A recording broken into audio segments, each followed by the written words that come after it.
Quel lien entre la guerre et la sexualité? On dit faisons l'amour et pas la guerre, oui, bien sûr. Mais la problématique sexuelle, au sens large du terme, est vraiment présente dans les guerres, et c'est ça que j'essaie de questionner.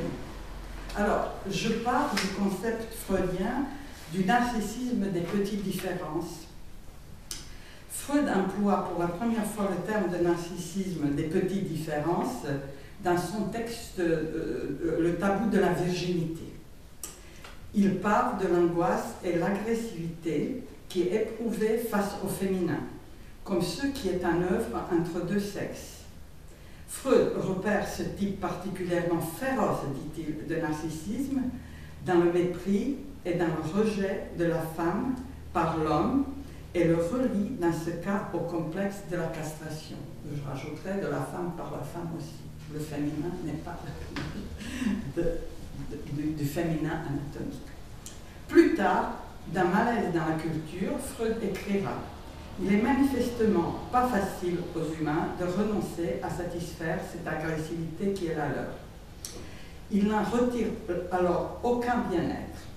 Un groupement civilisé plus réduit, c'est là son avantage, ouvre une issue à cette pulsion en tant qu'il autorise à traiter en ennemi tous ceux qui restent en dehors de lui. Et cet avantage n'est pas maigre. Il est toujours possible d'unir les uns aux autres par les liens d'amour une plus grande masse d'hommes, à la seule condition qu'il en reste d'autres en dehors d'elle pour recevoir les coups. On connaît cette logique-là, on la connaît dans ce qui est l'exclusion de l'étranger, l'exclusion, mais même l'exclusion qui ne ressemble pas tout à fait dans les associations analytiques. Ça va jusque-là. Personne n'est épargné de ce narcissisme des petites différences. Freud dit, je me suis occupé jadis de ce phénomène que justement les communautés voisines et même apparentées se combattent et se rallient réciproquement. Je l'ai appelé le narcissisme des petites différences. Freud constate une satisfaction commode de la propension agressive par laquelle la cohésion de la communauté est rendue plus facile à ses membres. Nous le savons bien, on ne trouve jamais l'inquiétante étrangeté du côté de soi. En évitant très soigneusement de l'apercevoir, elle restera toujours du côté de l'autre. Freud nous apprend que notre clinique nous démontre ce que notre clinique nous démontre au quotidien. Le narcissisme des petites différences se manifeste tôt dans l'enfance avec l'apparition du langage comme absence de solidarité intellectuelle. L'idéologie, qu'on appelle un surmoi collectif, articule alors la pulsion de mort au narcissisme des petites différences et le nationalisme, par exemple, comme idéologie de la fermeture. Il collectivise comme ça la pulsion de mort. La haine du proche, du semblable, la rivalité mimétique, narcissique, spéculaire, abrite la jalousie, la violence, le désir de mutiler, de tuer, de faire disparaître l'autre. La frustration et le sadisme sont au cœur de cette invidia qu'osait avouer saint Augustin dans ses confessions. Elle peut provoquer que notre plus semblable devient l'intrus, l'ennemi. Elle peut faire basculer l'amour à la pire des malveillances, à la haine. Le narcissisme des petites différences est ce qui convient parfaitement pour désigner les relations entre les peuples des Balkans et dont nous connaissons les conséquences terribles. Une guerre fratricide laisse aujourd'hui un pays détruit, brisé, dont les plaies restent difficiles à cicatriser. Rappelons-nous la chute de l'idéal communiste, soutenu par un Tito résistant anti-nazi, un petit père de peuple quand même, bien aimé, mais à ses heures tirant aussi, le pouvoir oblige, a provoqué après sa mort une régression dont le choix nationaliste a porté inévitablement en lui un recours aux idéologies fascistes. Cette situation, connue dans bien d'autres pays, montre comment il est possible de faire à rebours le chemin constitutif de tout être humain qui, pour exister, refoule la haine du père en la couvrant d'un amour idéalisé. Avec le retour du refoulé, cette haine se délie dangereusement. Tito a rassemblé pendant des décennies des peuples différents, leur permettant d'appartenir, grâce à l'idéal communiste forgé dans la résistance anti-nazie, à un même pays. Après sa mort, le peuple affolé, ayant perdu son point d'idéalisation, cherche de nouveaux chefs, de nouveaux despotes pour pouvoir obéir. Un idéal au fondement progressiste est remplacé par un idéal mortifère, l'idéal fasciste, celui qui fait payer à l'autre, à l'étranger, à coup d'exclusion, de mort, son angoisse de l'inconnu, du féminin, de l'étranger. Lorsque l'idéal tombe, la régression, l'abattement de l'idéal du moi sur le moi idéal, crée la confusion entre ce que Lacan a désigné comme le phallus symbolique, insignifiant sans signification, place vide nécessaire à l'existence du sujet, et le phallus imaginaire, pulsionnel, phallus maternel, auquel il faut croire devant la terrible angoisse de disparaître, car s'il n'existait pas, à quelle place serons-nous assis? Habitués à mettre les instruments dès notre venue au monde, nous cherchons pulsionnellement à réaliser le désir de l'autre, du grand autre, pour colmater son manque, insupportable, impensable. Lacan nous apprend que la pulsion est refoulée lorsque la signification phallique va cesser d'investir le corps de l'enfant, lorsque la mère va être perçue comme manquante. Dans ce cas, le phallus va se situer du côté du père, ce qui sauve l'enfant du pénisné de la mère, de la fusion pulsionnelle avec la mère, ce premier autre. Dans le séminaire de formation de l'inconscient, Lacan note l'importance d'examiner dans la cure comment le sujet a pris position d'une certaine façon à un moment de son enfance sur le rôle que joue le père dans le fait que la mère n'a pas de phallus. Pourquoi il y a plutôt quelque chose que rien. Il ajoute que ce moment n'est jamais élidé. Alors, ne doutez pas et vous pourrez contrôler et confirmer chaque fois que vous aurez l'occasion de le voir, dit Lacan. L'expérience prouve que dans la mesure où l'enfant ne franchit pas ce point nodal, c'est-à-dire n'accepte pas la privation du phallus sur la mère opérée par le père, il maintient dans la règle, la corrélation est fondée dans la structure, dit-il, une certaine forme d'identification à l'objet de la mère, cet objet que je vous représente depuis l'origine comme un objet rival, pour employer le mot qui surgit là, et ce qu'il s'agisse de phobie, de névrose ou de perversion ou de psychose.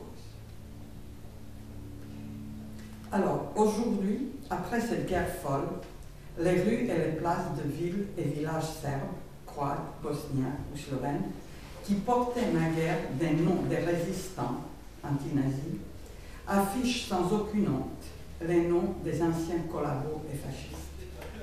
À Sarajevo, une ville qui n'avait pas de ghetto, même pendant la Deuxième Guerre mondiale, qui est quand même tout à fait exceptionnelle avec la population juive qui vivait, ville où 4 religions orthodoxes, musulmanes, juives et catholiques arrivaient à cohabiter et mélanger leur sang dans des mariages mixtes, ville où cette mixité était plutôt la règle que l'exception, aujourd'hui chacun vit pour soi et contre tous.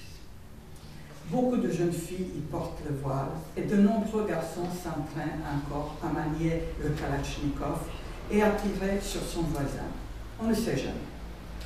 Au moment de l'irruption des violences de cette guerre, les documents certifiant la bonne appartenance au bon peuple ont fait surface. Et avec eux, des secrets bien cachés tombent. Ainsi, par exemple, la filiation juive gardée sous silence en temps de paix est dévoilée. Nous savons que cette guerre a emporté des milliers de vies humaines, qu'elle démolit des villes et de villages, qu'elle a détruit les palais de Dubrovnik, la bibliothèque de Sarajevo, le vieux et magnifique pont de Mostar.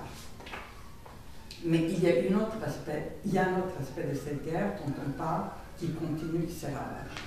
Alors, je voulais juste mettre une petite note personnelle au moment de cette guerre.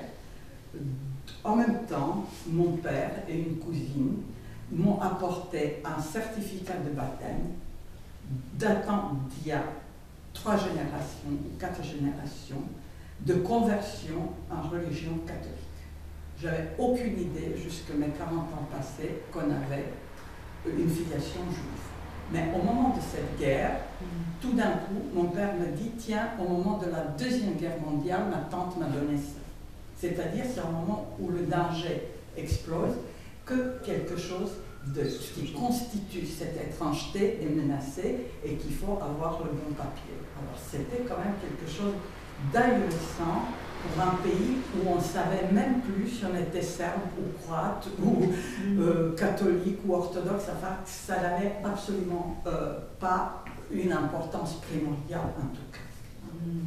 Donc, le rapport par rapport à tous ces désastres, une violence redoutable est portée dans cette guerre fratricide à la langue dite serbo-croate ou croate-serbe, une langue riche d'innombrables dialectes, d'un peuple dont l'écriture cyrillique ou latine et la religion chrétienne, orthodoxe ou catholique ont donné le meilleur comme le pire. Cette langue serbo-croate ou croate-serbe, considérée depuis toujours comme une seule langue, pleine de succuital, est aujourd'hui devenue stérile. Cette langue qui était multicolore est devenue grise, divisée et enfermée contre nature en deux langues ennemies aux ossements de bois. Certaines de leurs jeunes pousses vont probablement donner demain de belles branches, oui. Elles ne vont pas se laisser faire, ces deux langues autrefois entrelacées. Mais aujourd'hui, elles ne veulent plus se connaître ni se ressembler.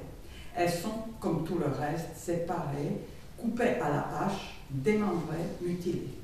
C'est-à-dire que ces deux langues le serbe et le croate, se ressemblent autant ou plus que l'anglais et l'américain. C'est-à-dire c'est une langue qui est extrêmement... C'est une langue, on peut se parler sans aucun problème et se comprendre tout à fait dans une langue ou dans une autre. Enfin, c'était une seule langue jusque-là. Il y a certainement des mots qui étaient plus caractéristiques pour un dialecte que pour l'autre. Mais les mots essentiels, soleil, enfant, homme, femme, tout ça, tous les mots sont absolument les mêmes. Alors, l'armée, l'Église et la police sont passés par là. C'est là que nous rejoignons le travail de Mustapha Safwan, qui dit que l'armée et l'Église, le pouvoir qui s'est uni avec l'Église, dont il avait été séparé depuis de longues décennies, a proclamé des règles et l'usage d'une langue pure. Parce que la séparation entre le pouvoir et l'Église, qui existait évidemment tout le temps du socialisme titiste, maintenant est devenue quelque chose de plus séparé. Les prêtres sont avec le pouvoir. Dans les écoles, vous avez obligatoirement le Christ et le catéchisme. Enfin, c'est le pouvoir de l'Église et le pouvoir politique sont ensemble. Donc, ils ont proclamé les règles d'usage d'une langue pure au nom d'un retour aux origines, à la pureté nationale. Car comment sinon différencier les Serbes des Croates et les Croates des Serbes, des leurs, des nôtres, des leurs? Car ils ont tous le même visage, utilisent les mêmes mots, avec pratiquement peu de choses près le même accent. Nous voilà au cœur de notre sujet, c'est ici qui frappe le symptôme du narcissisme des petites différences.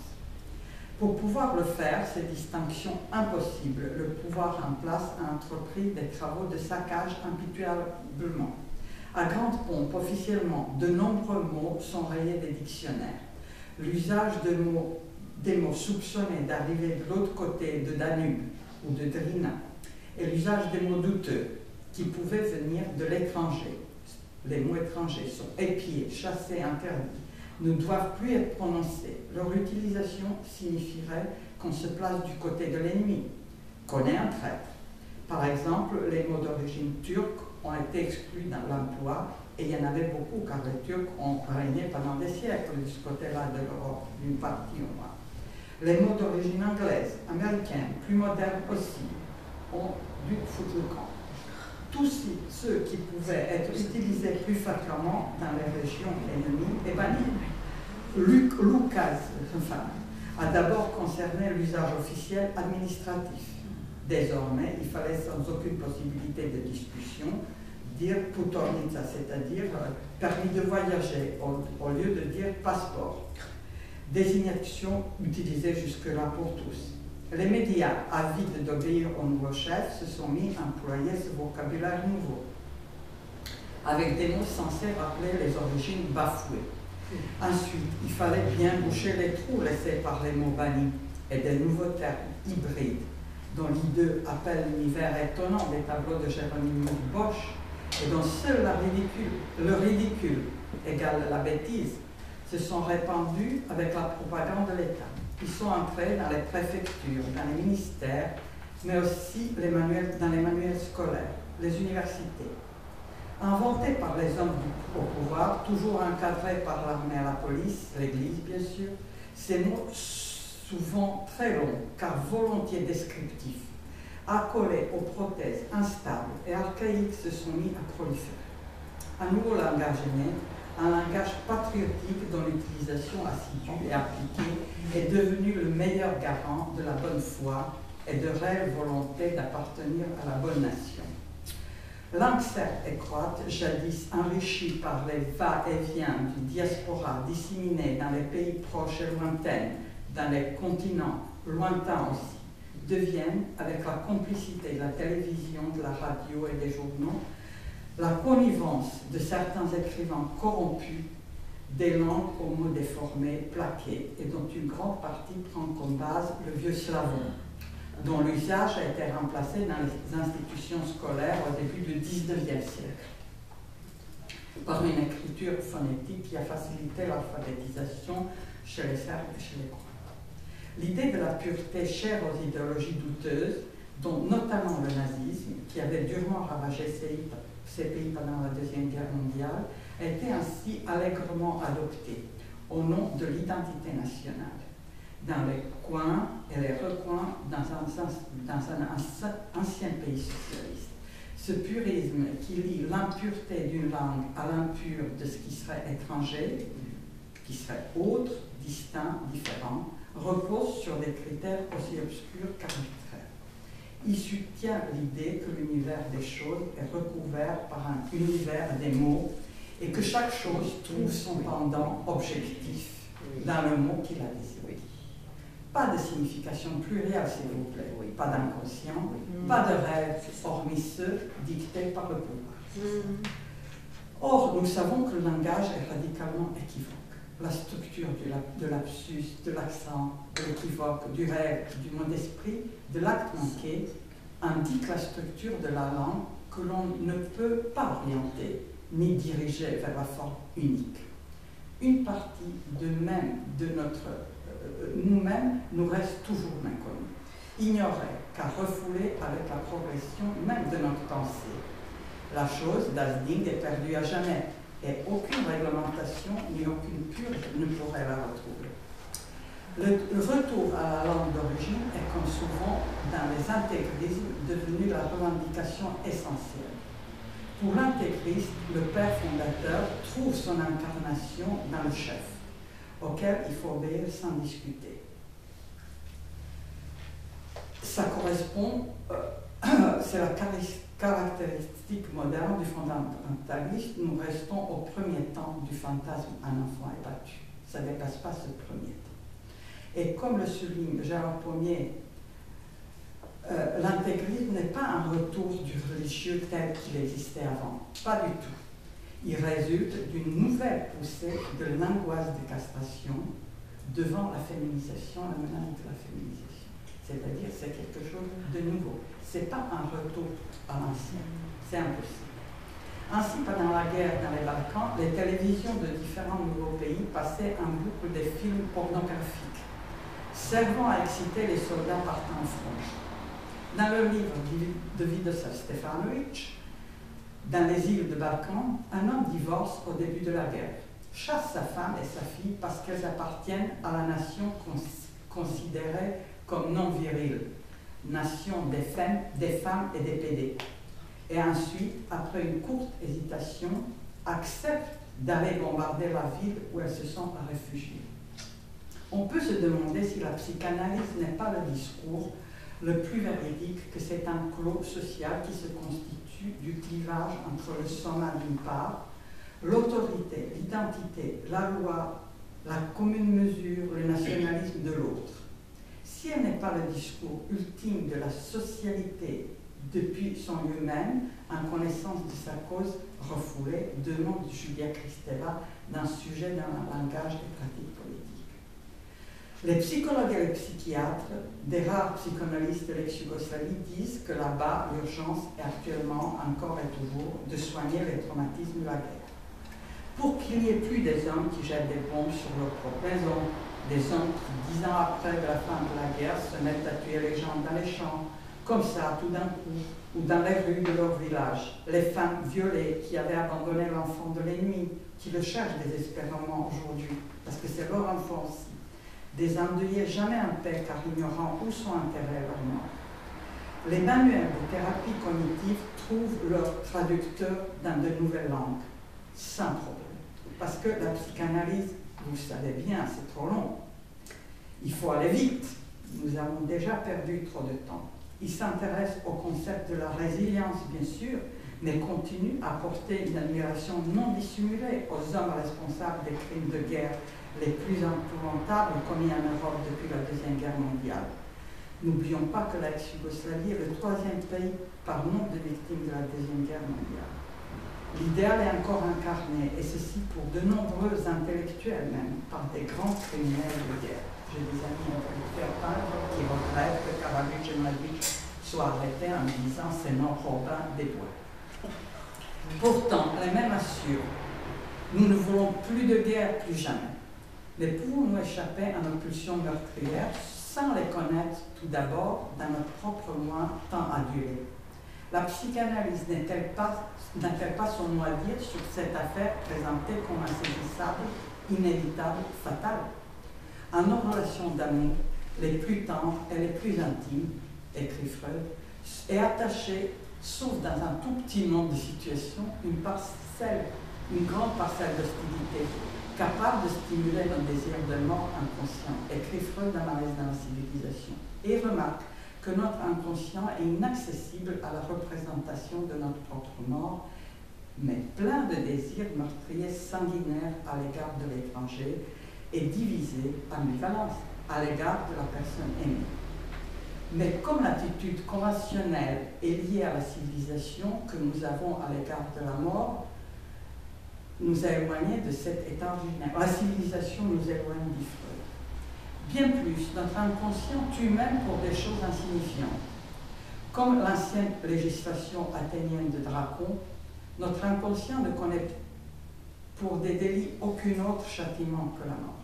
Ce que, en quoi, il ne manque pas de conséquences, car aucun préjudice porté à notre moi tout-puissant et souverain est au fond un crimen lésé majesté.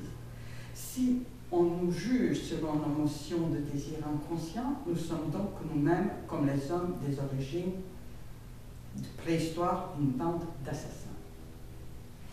Une des tâches de la psychanalyse n'est-elle pas justement de nous mener à la face cachée, méconnue de notre histoire, nous dire que tel Oedipe, nous sommes des assassins potentiels, qui, réveillés et unis par un père réclamé pour nous disculper de nos méfaits, nous sommes prêts à passer à l'acte, toujours au nom de l'honneur, de la patrie, et commettre le pire des crimes.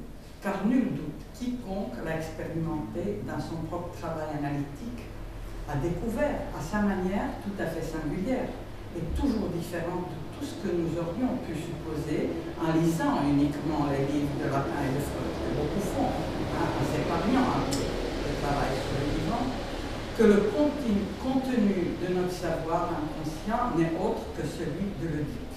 Nous dirons avec Freud que le fantasme parricide est fondateur de la conscience, puisque la pensée se développe à partir d'elle. La conscience a comme exigence une identification au père qui est censé avoir un pouvoir sur des choses maternelles. L'amour du père réel, le père du totem et tabou, un père tout-puissant est directement lié à l'angoisse de la castration. La motion hostile, comme le dit Freud, est refoulée. Le père doit être aimé car il permet l'existence. Le symptôme, jouir quand même, malgré tout, contient en lui une croyance au père réel ou à la mère phallique, c'est-à-dire ceux qui ne se voient pas. Cette croyance est soutenue par un fantasme inconscient, je sais, mais quand même. Le fantasme inconscient, une des principales découvertes de Freud, se fixe dans ce qui dérange, dans le rapport au prochain, en tant qu'il jouit. La psychanalyse, cette belle science du singulier, nous montre que le chemin qui dévoile nos désirs inconscients est peut-être celui qui pourrait permettre de découvrir cet assassin, ce tireur embusqué, pas ailleurs qu'en nous-mêmes, de reconnaître cette volonté d'emprise dans nos ambitions effrénées, de reconnaître cette cruauté immonde dans les pulsions toujours plus ou moins refoulées qui, malgré nous, régissent nos rapports avec les autres. La pulsion de mort que la psychanalyse reconnaît dans les tendances incestueuses inhérentes au psychisme humain précipite vers l'inanimé, vers le déjà connu, vers le processus de non-changement qui engendre la répétition. Peut-être contribuer à découvrir nos notions fratricides surgissant devant l'image du rival fraternel qui accompagne le désespoir d'un enfant devant la perte de sa mère, acquise par un autre que lui pourrait en jouir à volonté. Que la mère désire le père permet que le sujet en plein acte et métamorphose le nom du père, c'est-à-dire l'innommable du phallus par le nom du père. Le sujet peut être nommé, rester passivement nommé, mais pour que la métaphore paternelle fonctionne, il faut un pas de plus. Il faut que le sujet en prenne acte, qu'il prenne ce nom de père et qu'il s'agisse en son propre nom et pas au nom du père incarné, il faut qu'il soit non instrumentalisé par un chef, figure d'imposteur, d'un père, de totem et de tabou. Or, porter le nom propre ne suffit pas. Il faut prendre ce nom, agir en son propre nom, se différencier du chef imposteur, prétendre incarner ce père, transformer cette angoisse de l'abandon surtout, cette angoisse de l'abandon par le père en acte posé en son propre nom. Ne plus suivre le guide paranoïaque comme tant d'obsessionnels le font avec délectation. Cet enflure imaginaire du père de totem occulte le père comme mortel et humain. Alors même qu'il est constitué pour la première fois comme individu, il est en même temps séparé de lui-même. Sa propre image que lui renvoie son semblable lui est aussi étrangère que l'image du miroir. C'est pourquoi il lui faut un lieu purement signifiant, un point virtuel, qui lui permette de s'approprier sa propre image. Le lieu virtuel est constitué par le chef, par le père. Il circoncise cette place de l'idéal du moi.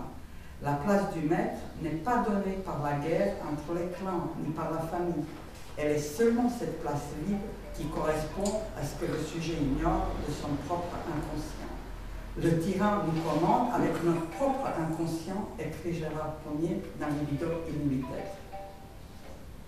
Le maître a une place de discours, et hors cette fonction, l'imposture commence très vite. Le trait binaire et univoque n'est pas insignifiant, c'est plutôt un signe par son caractère structural dans sa référence originelle au grand autre. Il concerne le regard du grand autre, le sentiment de l'autre, le choix d'amour. Tandis que l'idéal du moi se trouve du côté de l'introjection symbolique, le moi idéal se situe du côté de la projection imaginaire. Le trait binaire est monosémantique, nous indique Lacan.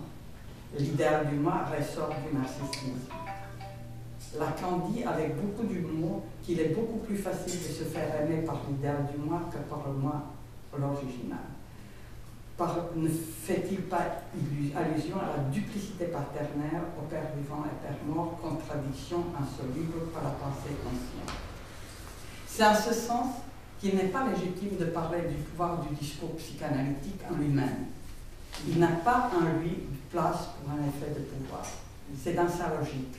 Ce qui commande le discours psychanalytique, c'est la mise en jeu de la jouissance, justement, alors que le discours du pouvoir relègue le statut de jouissance dans une promesse d'un au-delà. Et dès le moment où on prétend se maintenir dans la logique d'un discours, il y a toujours des glissements qui portent à conséquence souvent terrible. Remettre la dynamique des discours en marche, apprendre à se débarrasser des enflures de notre moi, en voulant prendre la place du commandeur, départir le sujet et son désir du désir aliénant du quant autre. La psychanalyse n'humanise-t-elle pas là où la pulsion destructrice risque de sévir? Merci. C'est très important ce que tu as dit sur le fait que Tito était du côté d'un idéal progressiste, faisait tenir le groupe, en quelque sorte, en tout cas, le groupe constitué de communautés et faisait tenir une diaspora, faisait tenir une unité constituée de différences. D'accord? Voilà. Et quand Tito meurt, il y a tout d'un coup l'arrivée, en effet, d'un idéal fasciste qui est du côté du mortifère. Bon, alors, j'ai envie, si possible, de faire un pont entre ton intervention et celle d'Arlette à propos, justement, de cet indifférencié. C'est-à-dire qu'il y a quelque chose moi, qui me paraît intéressant et à travailler, enfin, une idée qui me questionne, hein, c'est quelque chose qui me questionne, c'est vraiment une question. C'est-à-dire que l'angoisse, tout d'un coup, du retour au morcellement, c'est-à-dire à l'avant Tito, à ce que Tito faisait tenir, hein, provoque, enfin je veux dire, requiert tout d'un coup un chef du côté, un chef fascisant, on va dire, un leader fascisant, bon, qui va être requis, alors peut-être, comme on pourrait dire, celui qui, dans le réel, hein, va compartimenter, trancher, séparer et faire violence. Parce que là, on est sur une figure de père castrateur dans le réel. Vraiment dans le réel. Hein. C'est pas autre chose, c'est même pas. C'est un père imaginaire, mais qui va agir, hein, qui va être actif, qui va pas être uniquement fantasmé. Oui, un partageur. Absolument. Hein. Bon, on a le père avec ses grosses bottes, je veux dire, et qui s'incarne dans la réalité. C'est pas un père fantasmé. Comme le père fantasmé, le père imaginaire fantasmé qui nous colle le sida, qui provoque un cataclysme, qui voilà. Hein. Là, on n'est pas dans un imaginaire, on est dans du réel. C'est une question. Hein. Qu'est-ce qui fait que tout d'un coup, celui-là va s'incarner exactement comme Hitler, exactement comme bon, et toujours au nom de l'idéal bafoué, au nom de l'origine bafouée, comme tu l'as dit, hein, très bien, c'est-à-dire un retour aux origines. À chaque fois, hein, comme c'était le cas pour Hitler, la même chose, hein, c'est-à-dire c'est pas autre chose, et qui va prétendre effacer tout ce qui vient faire témoignage de l'histoire, c'est-à-dire quoi? Des hybridations, du mélange, des déplacements, de la richesse historique d'une langue, en quelque sorte, pour en revenir à l'origine, hein, à une pureté rêvée, originelle, etc. Sans mélange, délirant. Voilà, c'est vraiment ça. Voilà, c'est un délire schreberien, absolument, mais qui s'incarne pour un peuple. Ah, c'est pas un seul qui va se mettre à délirer dans son coin, c'est un seul qui va se mettre à délirer pour tous et soutenu par tous. On est d'accord. Hein, c'est-à-dire que ça s'incarne vraiment. Bon, ça, c'est vraiment pour moi une question et qui vient répondre à cette angoisse de la masse. Hein, d'un retour à l'indifférencié finalement. Hein. C'est-à-dire que tout d'un coup, quand Tito tombe, la masse s'angoisse tout d'un coup de retrouver, enfin en tout cas d'être livré à une indifférenciation comme ça. Bon, alors, on voit bien là l'attaque du symbolique lui-même, hein, comme en parlait Arlette tout à l'heure, c'est-à-dire que tout d'un coup la langue est attaquée. Hein. La langue est attaquée, on traque dans la langue tout ce qui va faire signe de l'autre, c'est-à-dire du mélange justement, hein, de l'autre comme autre, c'est-à-dire là où c'était possible que ça tienne ensemble avant, hein, justement. Bon. Moi, ce que j'ai envie de dire, qu'il y a tout d'un coup un blocage de la métaphorisation, hein, un gel du signifiant, un gel de la métaphorisation, et du coup un gel du rébus, un gel du rêve, ce qui quand même... Et comment dire, est quand même intéressant à lier.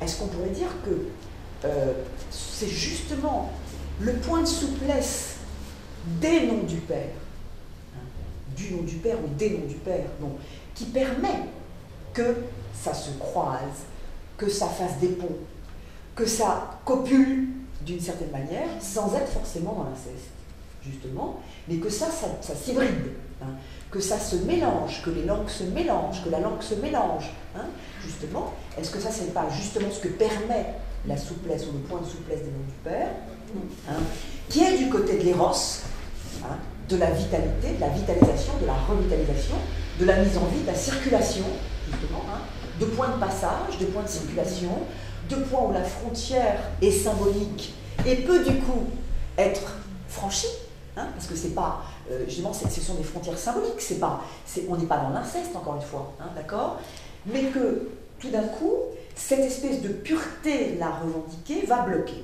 C'est-à-dire que tout d'un coup, on a dans le réel l'incarnation d'un père primitif, du père réel, comme tu dis, et qui va interdire, hein, qui va se poser comme père de la loi, comme père de la horde, hein, avec un retour aux origines revendiqué, et qui va justement être, j'allais dire, enfin qui va nous faire exister l'inceste, justement. C'est-à-dire que c'est là où il n'y en avait pas. Hein. C'est-à-dire que tout d'un coup, cette angoisse de la disparition, c'est quoi? C'est l'angoisse de l'inceste, c'est l'angoisse incestueuse, c'est l'angoisse d'une mère incestueuse, hein, d'une jouissance, d'accord? Et que tout d'un coup, cette pureté la revendiquée fait exister justement l'inceste là où il n'y en avait pas. Moi, c'est ça qui m'intéresse. C'est-à-dire que tout d'un coup, c'est de l'incestueux l'imaginaire. Hein. C'est vraiment, voilà. C'est-à-dire que dès qu'on s'attaque à la langue, c'est quand même important, là, hein, on fait consister justement de l'inceste. On n'est plus du côté de l'éros, hein, et du lien éros-thanatos, on est du côté uniquement de thanatos, c'est mortifère, voilà. Et on est du côté, alors du coup, on est dans l'inceste réalisé. Voilà. C'est-à-dire que ça va se mettre à fonctionner comme réalisation incestueuse. On est dans du même, dans du groupe qui se reproduit en lui-même. C'est-à-dire que cette pureté d'origine dont tu parles produit de l'inceste. C'est-à-dire qu'on va du coup plus du tout être du côté de l'exogamie. Hein, on va être du côté de l'endogamie, c'est-à-dire d'un retour à l'endogame, d'un retour au clan qui s'auto-reproduit. D'accord? On reste puisqu'on vire l'autre. Donc il n'y a plus du tout un lien exogamique. On est du coup dans un retour à l'endogamie, hein, et du coup à du mortifère, et du coup à de l'inceste. Voilà. Mais à de l'inceste réalisé. Ça tombe pas comme ça, c'est pas tout d'un coup que des peuples ou ethnies sauvages, comme ça a été présenté, se sont mis à taper l'une sur l'autre.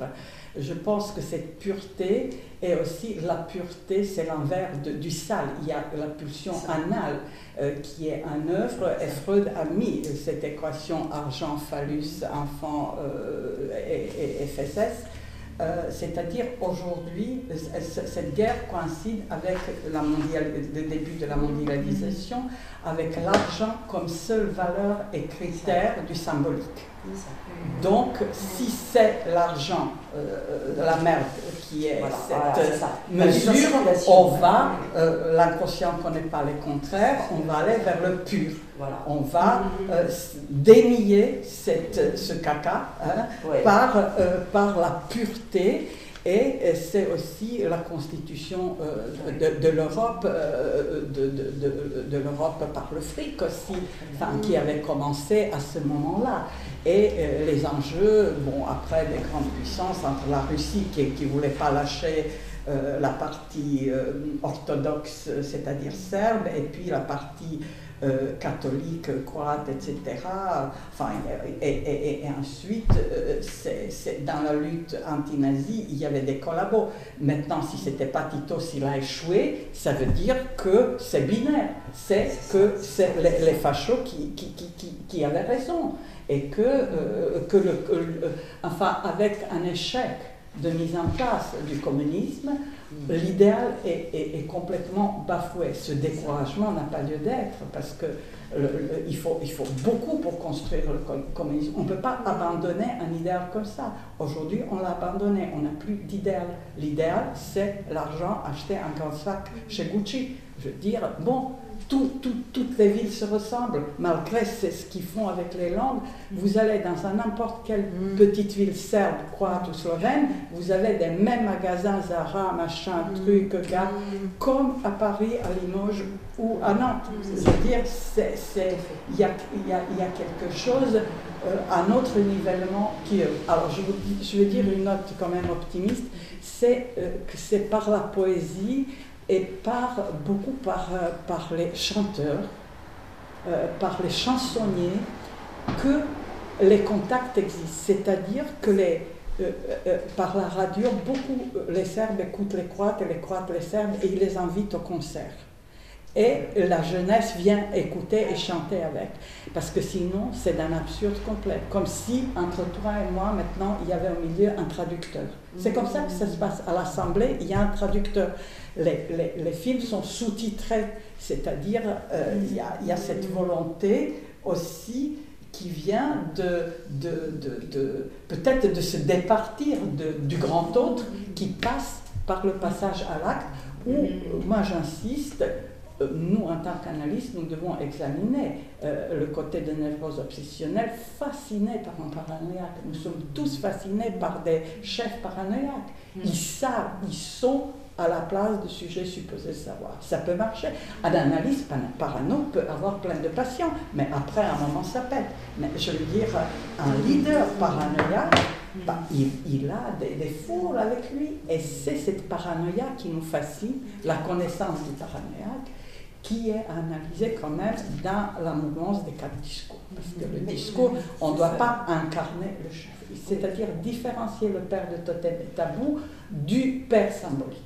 C'est cette différence-là qui est la différence d'un acte athée, c'est-à-dire désidéaliser le père du totem. Oui. Alors le père du totem, qui est aussi, je dirais, alors du coup, le père anal. Oui, hein, c'est-à-dire cette personnique quand même. Oui, hein, et c'est celui qui féminise les fils. Bon. Et que quand tu dis, est-ce qu'on peut faire un lien, parce que c'est très important ce que tu viens de rappeler, en tout cas de préciser sur l'économie anale, c'est-à-dire avec le capital comme étant l'étalon, le nouvel étalon symbolique qui se substituerait justement à la langue. Il y a tout à fait une corrélation entre l'attaque de la langue, voilà, et la circulation et l'idéalisation de l'étalon, de la monnaie comme objet d'échange lié à l'analité, et que du coup, au même moment, ça c'est vraiment important, parce que ça c'est un changement de discours en effet, puisque ce qui se met à fonctionner, c'est le père qui va reprendre cette image du père de la horde et se mettre à purifier, c'est-à-dire à aller laver plus blanc, c'est-à-dire à virer le sale, donc une revendication de pureté forcément corrélée à cette histoire de circulation de la monnaie, circulation anale de la monnaie, mais qui va aussi du coup dénoncer, ou en tout cas pointer du doigt tout ce qui est féminisé, c'est-à-dire finalement tout ce qui est du côté du sodomisé entre guillemets, tout ce qui est du côté du soumis, d'accord, comme étant de race inférieure, c'est-à-dire que j'en parle parce que tu rappelais à un moment donné, je me rappelle très bien, au moment, 95, avec ces épisodes terribles, sanglants de Srebrenica, où tu avais ramené des journaux, je me rappelle, qui avaient la valeur de Elle ou de Marie-Claire, qui traînaient dans le pays, où on faisait l'éloge des thèses freudiennes, c'est-à-dire qu'on reprenait les thèses freudiennes, voilà, avec les stades, les différents stades, oral, anal, etc., et qu'on allait s'en servir pour dénoncer les musulmans, en tout cas stigmatiser les musulmans, comme n'ayant pas franchi le stade anal. Voilà. C'est-à-dire que ça, il faut le dire, c'est quand même important, puisque Freud, les thèses freudiennes étaient totalement dévoyées et exploitées pour aller stigmatiser l'autre, en quelque sorte, en le mettant du côté du stade anal, donc du sous-homme, c'est-à-dire de l'inférieur, c'est-à-dire associé à du féminin quand même, c'est-à-dire ce qui était féminisé. Voilà. Donc ça, il faudrait travailler cette question, parce qu'on ne dit pas, on ne dit pas tout, parce qu'il y a donc une corrélation entre l'analité, l'obsessionnel, le chef paranoïaque et l'obsessionnel qui suit le chef paranoïaque, hein, du côté comment dirais-je, de l'amour du père, voilà, hein, pour se sauver finalement du père sodomite, enfin, se ranger du côté de celui qui sera dans l'amour du père et donc qui ne sera pas désigné comme celui qui sera féminisé, enfin, voilà, mais en même temps une féminisation bien sûr, puisqu'on se soumet à ce père évidemment, hein, et pointer l'autre comme étant du côté du féminisé, hein, comme étant du côté du sodomisé, comme étant du côté du soumis et de l'inférieur, bien sûr, d'accord, et de l'impur. Hein, voilà. C'est-à-dire de l'impureté, mais vous voyez bien qu'il y a quand même quelque chose du côté de l'anal et du féminin qui se trimballe là. Alors, enfin, d'une féminisation. Voilà. Alors Dieu dans tout ça, on l'a perdu, mais. Non. Enfin, non, mais enfin, il est présent dans l'image du Pierre refoulé, avec la refoulé. Voilà.